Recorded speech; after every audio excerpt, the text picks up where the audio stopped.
Assalamu alaikum warahmatullahi wabarakatuh. Today, inshallah, we are going to read about nouns in apposition. तो आइए start करते हैं 66 number से. Read the following sentence. आने वाले जुमले को पढ़ो. रामा, आवर कप्तान मेड 50 रन्स. रामा, हमारा कप्तान 50 रन बनाया हुआ है. वी सी, हम देखते हैं, दैट रामा एंड आवर कप्तान आर वन. हम देखते हैं कि रामा और आवर कप्तान एक है. एंड द सेम पर्सन, और वही आदमी है. द नाउन कप्तान follows the noun Rama. Noun कप्तान, इस्म कप्तान आता है नाउन रामा के बाद. Simply to explain which Rama is referred to. ये बताने के लिए कि कौन से राम के बारे में बात की जाती है. ओके तो यहाँ पर जैसे रामा आवर कप्तान मेड 50 रन्स. रामा, हमारे कप्तान ने 50 रन्स किए हुए हैं. तो यहाँ पे मतलब जो आदमी राम है वही कप्तान भी है. ठीक है, तो इस कप्तान के ज़रिए से हम राम के बारे में बात कर रहे हैं. और अरबी ज़ुबान में इस इस्तिलाह को हम बदल कहते हैं. ठीक है, नाउन इन अपोजिशंस, यानी ऐसा नाउन जो एक नाउन का बदल वाक़ हो. तो यहाँ पे रामा ये नाउन है और उसका जो मतलब जो बदल है वो क्या है, आवर कप्तान. यानी दोनों सेम चीज़ें हैं. When one noun follows an other, जब एक नाउन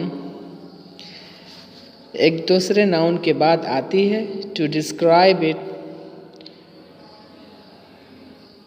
उसको वाज़ेह करने के लिए,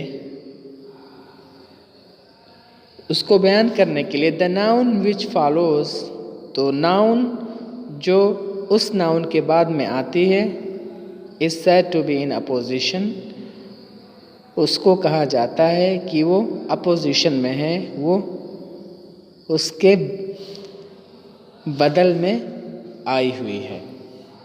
टू द नाउन, उस नाउन के विच कम्स बिफोर इट, जो इससे पहले आया हुआ है.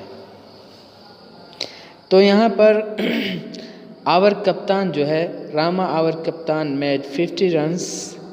रामा, हमारे कप्तान ने यानी 50 रन किए. तो यहाँ पे रामा जो है ये नाउन है और आवर कप्तान ये क्या है, नाउन इन अपोजिशन में है, जो रामा नाउन के जस्ट बाद में आया हुआ है. तो हम इस जैसे नाउन को क्या कहते हैं, नाउन इन अपोजिशन. अरबी में हम इसको बदल कहते हैं.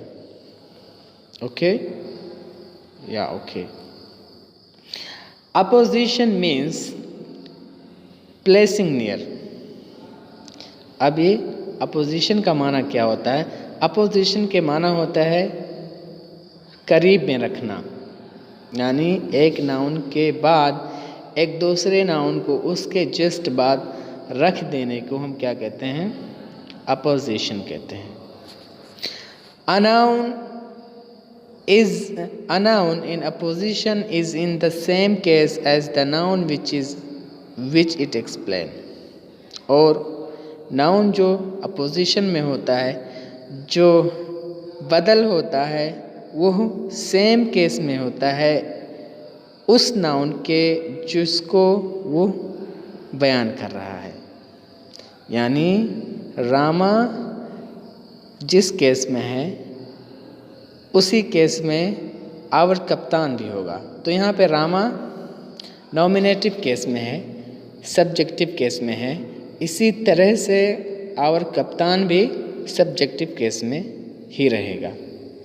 ऐसे मतलब बदल में भी ऐसे होता है कि मतलब जो चीज़ मेन होता है अगर वो फ़ाइल है तो उसका मतलब जो बदल होगा उसका भी इराब फ़ाइल ही की तरह से होगा। तो यहाँ पे सेम वही चीज़ है कि अपोजिशन नाउन उसी केस में होगा जिस केस में उसका नाउन आएगा जिसको वो डिस्क्राइब कर रहा है।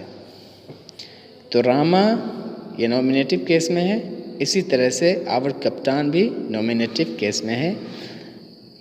बदल और मुबदल मिन का एक ही एराब होता है, उसी तरीके से हम यहाँ भी वो कानून वो कायदा लागू करेंगे।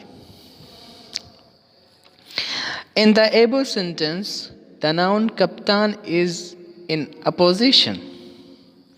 ऊपर वाले सेंटेंस में नाउन कप्तान जो है अपोजिशन में है to the noun Rama, noun Rama के, यानी रामा ये मुबदल मिन है और आवर कप्तान ये अपोजिशन जो है वो क्या है, बदल है। And is in the nominative case, और ये नॉमिनेटिव केस में है, और ये जो अपोजिशन है ये नॉमिनेटिव केस में है।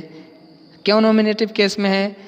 Because Rama is in the nominative case, क्योंकि रामा जो है मेन सब्जेक्ट मेन नाउन वो सब्जेक्टिव केस में है, नॉमिनेटिव केस में है, इसीलिए इसका जो अपोजिशन है वो भी नॉमिनेटिव केस में है। फर्दर एग्जाम्पल्स और मिसालें भी हम लेते हैं। Kabir the great reformer was a weaver, Kabir महान मुस्लिह वाज अ वीवर एक बुनकर था। तो यहाँ पर मतलब जो कबीर है वही क्या है, द ग्रेट रिफॉर्मर, ठीक है। मतलब कबीर का मतलब जो एक सिफत है, लक़ब कह सकते हैं उनका, द ग्रेट रिफॉर्मर, महान मुस्लिह या इस्लाह करने वाले। वाज अ वीवर एक बुनकर थे। Okay, yesterday I met your uncle the doctor, कल मैं मिला था आपके चचा डॉक्टर से, यानी मैं आपके ऐसे चचा से मिला था जो क्या हैं, डॉक्टर हैं।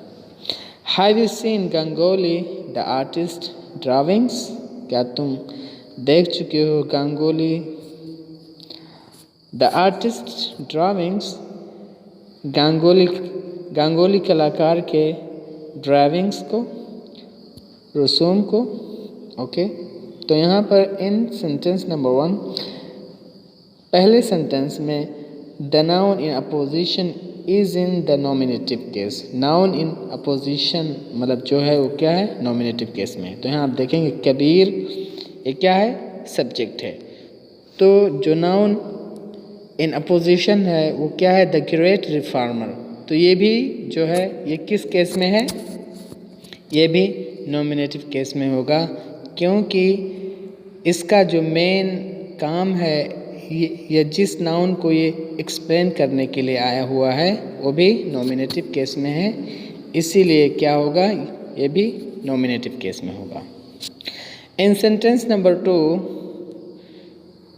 2 नंबर सेंटेंस में the noun in opposition is in accusative case, कि नाउन इन अपोजिशन जो है वो एक्यूजेटिव केस में है, ऑब्जेक्टिव केस में है, ठीक है। Yesterday I met your uncle, मैं कल मिला आपके चचा से।